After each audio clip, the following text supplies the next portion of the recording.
Okay, campus family, this is a review of what we learned on our PD day on February 16th. We decided to do also a video in case some people wanted to watch what we did and work on the tasks together. A link for the articles is in the email that was attached with this video. And we are talking about disciplinary literacy, purpose, and foundational strategies. A video is a really great way to deliver this. So if you have to stop or fast forward or rewind, you have that ability to do that.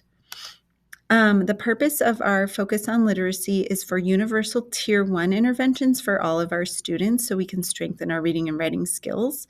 We also want to make sure that all students have literacy skills to be content insiders in each discipline and to support effective literacy practices for all of our students so that they're able to access all the types of text that they're going to encounter. There is our three-tiered approach. Tier 1 is like for universal, so targeted professional development to support universal literacy. These are interventions like what we're about to teach today that everyone in the building is used to using in their classrooms. Tier 2 is a step up. This is Lexia for all 8th grade and LA students and SPED students and some students in the MTSS process. And then Tier 3 is offering literacy intervention at all 3 grade levels for students who really are performing below grade level to support their growth. Today, what we're going to look at is the universal strategies of morphology, academic vocabulary, and text annotation. We did talk about these earlier in the year, but today we're going to recap and review what these strategies are. There is a bonus for reciprocal reading. We are not going to talk about that today. You can ask somebody on the Guiding Coalition if you're interested in that, or if you were on the Avid Sight team and you are interested in reciprocal reading, if you want to dig deeper into that strategy, and we'll be able to help you. So here we go. After we do these strategies, we are going to work next year with all the departments to identify and support the integration of these 3 strategies for our content area, and we will have differentiated PD based on the department's needs. So in our PD day, we had people sit in small groups, and the link to the article's in the slides. This is what the article is called, Digital Detox, and I'll be referring to this text as we're working. So if you made a copy of this so that you could participate, that's great because you probably will need to mark the text as we move along. So I want you to think about a name of a student that maybe struggles in your class and write their name on the top of the article, that says your name and your student's name. So I was thinking of my student, Yesenia. She really struggles. She's an ML. It is her 4th year here at campus. And so I'm going to be thinking about her while I'm working on this. So the first thing we're going to talk about and review is morphology, which we had worked on way back in October, and it's the study of morphemes, the smallest parts of words that have meaning. We don't want to confuse these with syllables. We're looking for a base word. Sometimes they have a prefix and a suffix or one and the other. But by cutting the word into parts, it may give students the ability to access the understanding of a word so that they can read the text. So for example, duct means to lead, and there's all these other words that come out of that root word duct. And if a kid knows what that word means, it might help them understand some of these other words.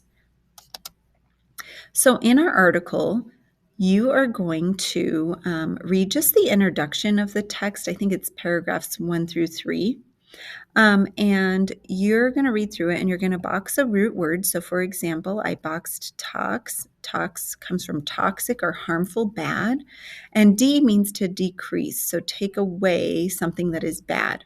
So what you're going to do, you're going to find a couple of words that are good morphemes, words that have a root word and maybe a prefix or suffix, and jot down on your paper anything that comes to mind with this word. I'll give you a minute to do a couple of those with the introduction. So in that first couple parts, did you find the word inordinate? So ordin means ordinary, and in means not, and at means having. So it's not ordinary. That's what we're trying to get at. So if you talk this word through with your students and they start recognizing these root words, it may help them down the road. Did you find distress? So stress is pressure or anxiety, and dis is not part of that. So not pressure, not anxiety. Again, it would be good for you to stop and just talk this through with your students so they get into the practice of dividing and cutting words up into more digestible parts. Misinformation was another one. If you found that one, good for you. Talking this through with your students, again, will help them and have them write on their text. The second strategy is academic vocabulary, and we're going to talk about identifying and teaching academic vocabulary in your classes. So I want you to read sections 1 and 2 in the article. If you're looking at the article, sections 1 and 2 are determining your problem times and identifying your true craving. So you're just going to read those silently to yourself. Pause the video so that you're able to do that.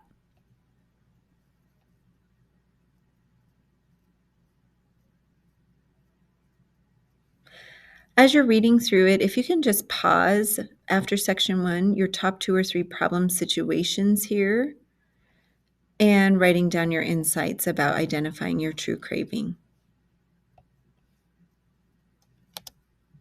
So now with academic vocabulary, what I want you to do is to circle words in sections 1 and 2 from your text that qualify as academic vocabulary.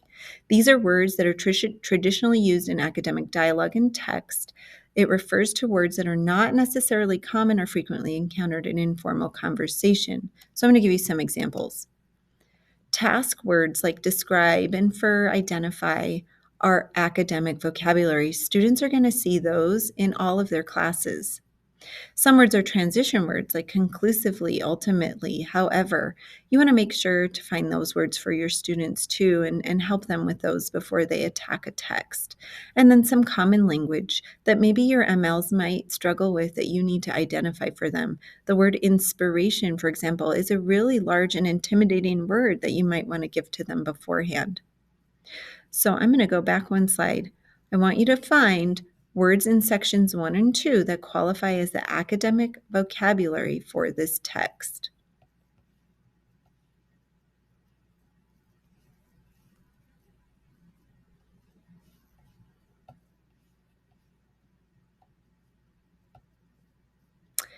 Now with those words, there's a couple of things you can do in your classes. You can make word walls. So I have these little word walls for some of the academic task words with just a really simple definition for students and an image that might help them. These can be hung up in your classroom. If you're looking at them, then frequently your students may want to use them in class if they recognize those words that you've used.